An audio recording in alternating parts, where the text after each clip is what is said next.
এই সময়ে অপ্রতিদ্বন্দ্বী তারকা ও তুমুল জনপ্রিয় অভিনেতা শাকিব খান, যিনি 2 যুগেরও বেশি সময় ধরে ঢালিউডে রাজত্ব করে আসছেন। সাফল্য, বিতর্ক, প্রেম বিচ্ছেদ সবকিছু মিলিয়ে রূপালী পর্দার বাইরেও তিনি সবসময়ই থাকেন আলোচনার কেন্দ্রবিন্দুতে। আজকের এই অবস্থান, বিপুল জনপ্রিয়তা কিংবা বিশাল ফ্যান বেজ সবকিছু একদিনে গড়ে ওঠেনি। 1999 সালে অনন্ত ভালোবাসার শাকিব খান থেকে 2025-এ তাণ্ডবের শাকিব খান হয়ে ওঠার গল্পটাই জানাতে চলেছি রূপালী জগতের আজকের পর্বে। 1979 সালের 28 মার্চ গোপালগঞ্জ জেলায় জন্মগ্রহণ করেন শাকিব খান। তার প্রকৃত নাম মাসুদ রানা। বাবা ছিলেন সরকারি কর্মকর্তা।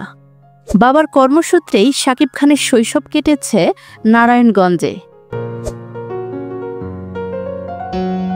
ছোটবেলা থেকেই অভিনয়ের প্রতি আকর্ষণ থাকলেও পেশাদার অভিনয়কে কখনোই ক্যারিয়ার হিসেবে ভাবেননি। 8-10টা ছেলের মতোই তার স্বপ্ন ছিল ডাক্তার বা ইঞ্জিনিয়ার হওয়ার।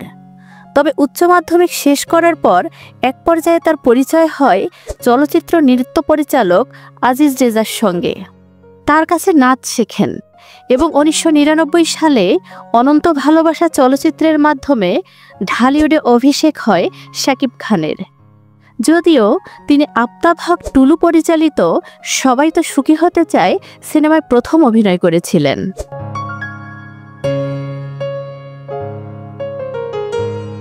উইকিপিডিয়ার তথ্য বলছে, সোহানুর রহমান সোহানের পরিচালনায় অনন্ত ভালোবাসা সিনেমায় অভিনয়ের জন্য শাকিব পেয়েছিলেন 5,000 টাকা।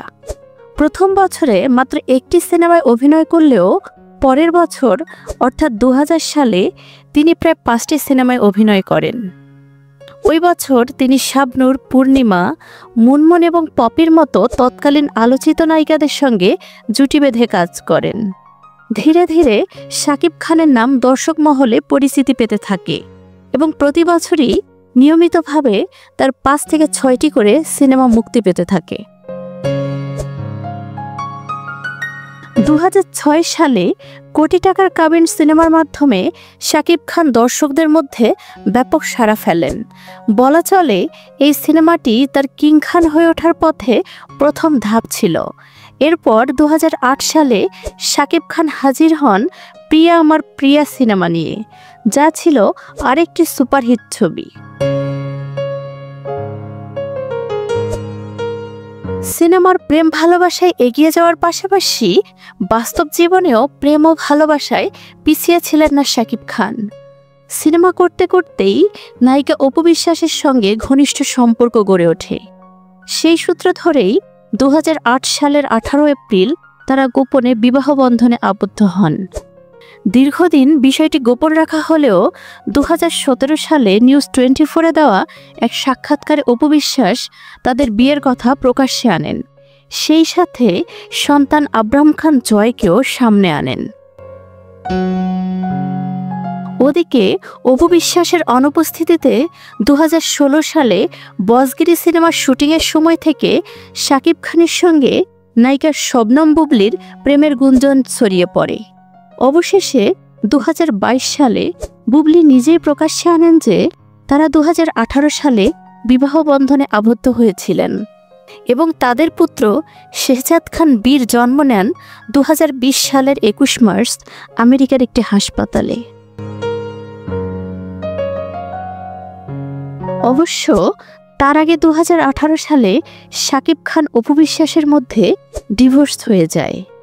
তবে ব্যক্তিগত জীবনের নানা যোগ বিয়োগ, গুঞ্জন কিংবা বিতর্ক কোনো কিছুই শাকিব খানকে তার কাজ থেকে দূরে সরিয়ে রাখতে পারেনি। বরং সময়ের সঙ্গে সঙ্গে তিনি হয়ে উঠেছেন এক অপ্রতিরোধ্য শক্তিমান অভিনেতা। বাংলাদেশের গণ্ডি পেরিয়ে ভারতেও করেছেন একাধিক সিনেমা। আজকের দিনে এমন এক অবস্থানে নিজেকে নিয়ে গিয়েছেন তিনি, যেখানে দর্শককে হলে টানতে শুধু শাকিব খানের নামটাই যথেষ্ট। বর্তমানে শাকিবের সিনেমার সংখ্যা 250-এরও বেশি। শুধু সংখ্যায় নয়, আয়ের দিক থেকেও তিনি শীর্ষে।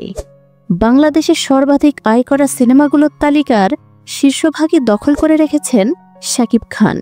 তার সর্বশেষ মুক্তিপ্রাপ্ত সিনেমা তাণ্ডব আয় করেছে প্রায় ৮০ কোটি টাকা।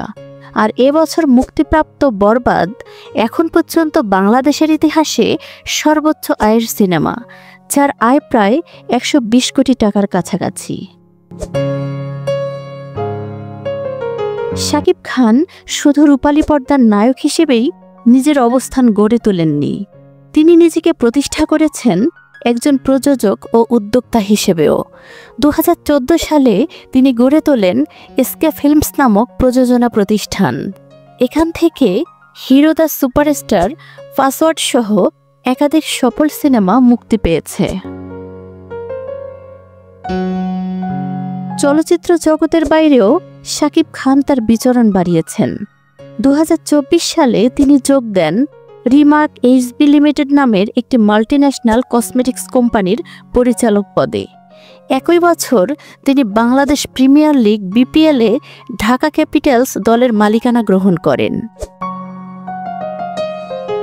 ব্যক্তিগত জীবনের নানা উত্থান পতন, চলচ্চিত্র অঙ্গনের নোংরা রাজনীতি ও নানা প্রতিকূলতা সবকিছু জয় করে শাকিব খান আজ পরিণত হয়েছেন এক কিংবদন্তিতে। তিনি এখন বাংলাদেশের কিং খান, মেগাস্টার শাকিব খান। এখন দেখার বিষয় শাকিবের এই সাফল্যের ধারা কোথায় গিয়ে থামে। আপনার কি মনে হয় জানিয়ে দিন কমেন্টস করে। আর রূপালী জগতের নতুন দর্শক হয়ে থাকলে চ্যানেলটি সাবস্ক্রাইব করতে পারেন। ভিডিওটি ফেসবুকে দেখে থাকলে লাইক ও ফলো করুন। ধন্যবাদ।